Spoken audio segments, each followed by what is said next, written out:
Hello everyone, আমি চাল কুমড়ো নিয়েছি। একটা চাল কুমড়োকে দেখুন এইভাবে কেটেছি। কেটে এই মাঝখান দিয়ে চিড়ে একটু লাগিয়ে রাখবো পেছন দিকে, সবটা একবারে ছাড়িয়ে নেব না। দেখুন একটু লাগানো আছে, এরকম করে অল্প লবণ দিয়ে অল্প জলে আমি একটু করে ভাপিয়ে নেব। বেশি সেদ্ধ করব না, একটু ভাপিয়ে নেব। কোনো রকম এই হয়ে গেছে আমার।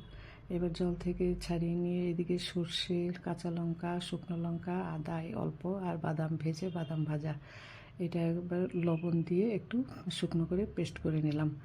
এবার পেস্টটাকে নামিয়ে নিয়ে এর মধ্যে হলুদ মাখিয়ে ভালো করে তেল দিয়ে একটু তারপরে একটু পেস্টটা মাখিয়ে নিয়ে এর ভেতরে দেখুন কী করে আমি কভার করছি।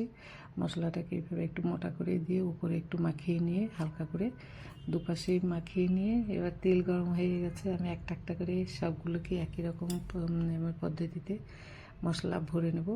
মশলা ভরে তারপরে আমি সেই দিন মঙ্গলবার ছিল মনে হয়, ওই জন্য নিরামিষ করেছি। এতে একটু পেঁয়াজ একটু রসুনও দিতে পারেন, ভালো লাগবে, সেন্টটা আরও ভালো লাগবে খেতে। এবার মিডিয়াম আছে আমি আরাম করে এগুলোকে উল্টে পাল্টে একটু ভেজে নেব। দেখুন কত সুন্দর হয়েছে। বেশি ভাজা যাবে না, একটু হালকা করে ভাজতে হবে। ভাজা হয়ে গেছে, নামিয়ে নিচ্ছি। এটা গরম গরম ভাতে দারুণ লাগে খেতে। আপনারা অবশ্যই বাড়িতে ট্রাই করবেন। ভালো লাগলে লাইক, শেয়ার, কমেন্ট, সাবস্ক্রাইব করতে ভুলবেন না।